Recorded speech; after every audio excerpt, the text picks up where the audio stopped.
Jemaah haji adalah tetamu Allah Subhanahu Wa Taala. Hari ini alhamdulillah jemaah haji kita sampai ke tanah air. Alhamdulillah kita sediakan sedikit cenderahati sebagai kenangan untuk mereka, dan Nabi sebut dalam satu hadis, al-hujjaj wal ummar wafdullah.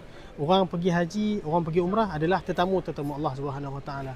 In da'uhu ajabuh, bila mereka minta Allah terima, wa in istaghfara lahum ghafara lahumullah. Bila mereka minta ampun pun Allah terima. Minta doa Allah mustajab, minta ampun Allah terima.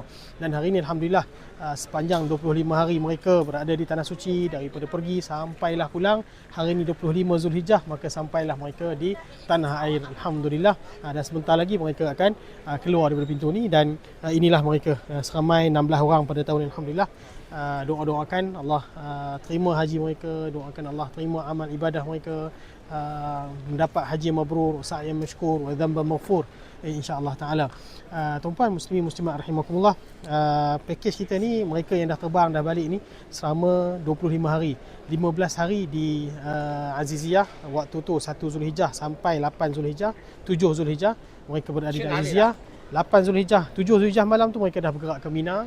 Lepas sampailah habis ibadah haji, masyair, wukuf di Arafah pada 9 Zulhijjah, hari ke-8 hari Tarwiyah, hari 10, 11, 12 habis melontar, sampailah habis Nafar Thani, dan selepas tu mereka sampai 14 Zulhijjah mereka akan masuk hotel. Alhamdulillah tahun ni kita ada 2 hotel. Kita ada di Makarim Ajiat dan di Pullman, alhamdulillah. Dan selepas tu duduk di situ selama 6 malam. Ada aktiviti ke Taif, lawatan, umrah dan sebagainya. Lepas tu mereka pergi ke Madinah, duduk di Madinah selama 5 malam. Alhamdulillah habis 5 malam, ada 3 kali Masjid Quba di sana, dan selesai semuanya. Alhamdulillah hari ini mereka tiba di tanah air.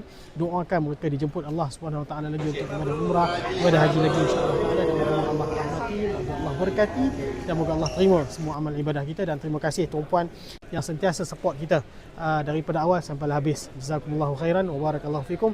Hajjan mabruran wa sa'yan mashkuran wa dhanban maghfuran. Terima kasih. Assalamualaikum warahmatullahi wabarakatuh.